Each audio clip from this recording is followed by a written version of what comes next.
In this part, I'm going to detail the Azure Data Factory to understand the main services and the activity that is available in the services. So what is a control flow? A control flow is an orchestration of a pipeline activity that include chaining activity and sequence, branching, defining parameter at pipeline level, and passing argument while invoking the pipeline on demand or from a trigger. It also includes custom state parsing and looping containers that are for each iterator. If a for each loop is used as a control flow activity, Azure Data Factory can start this multiple copy activity in parallel. And also you can configure if you want to execute the activity in parallel or not. This allows you to build a complex and iterative processing logic within the pipeline you create with Azure Data Factory. It supports diverse integration flow and pattern in a modern data warehouse by enabling the flexible data pipeline model. In this part, I'm going to describe a common control activity.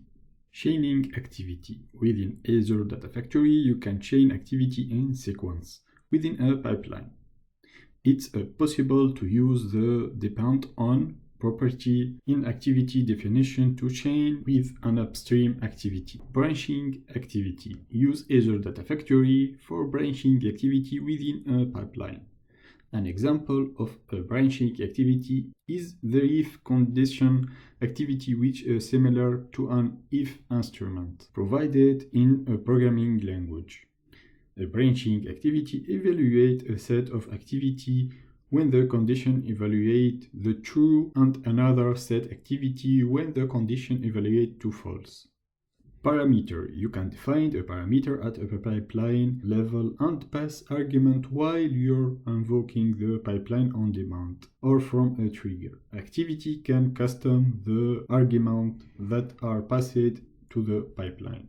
Customer state pacing. A custom state pacing is made possible with Azure Data Factory. Custom state pacing is activity that created output or a state of activity that needs to consumed by a subsequent activity in the pipeline. An example is that in a JSON definition of an activity, you are access the output of the previous activity. Using custom state pacing enable you to build workflow where value are passing through activity.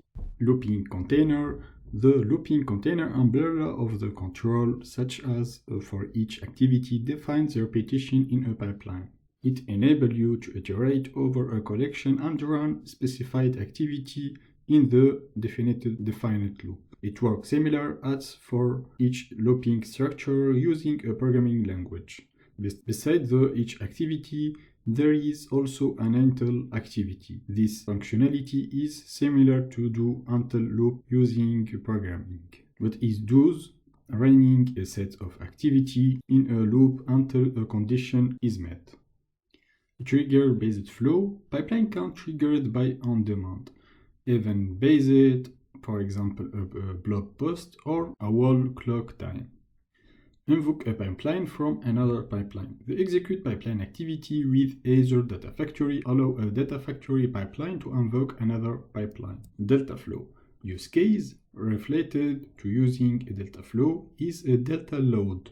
A delta load in a ETL pipeline will only load data that has changed since a previous iteration. Thus offer the capability such a lookup activity and flexible scheduling help handling data load job. In a case of using a loop activity, it will read or look up a record to table name value from any external source. This output can be referenced by successing activity. Another control flow. There are many or more control flow activity. For example, the web activity in Azure Data Factory using a control flow can call a customer REST endpoint from a data factory pipeline. Dataset and linked services can be passed in order to get customized by the activity. or for example, getting metadata activity. The getting metadata activity retrieves the metadata from any data in Azure Data Factory.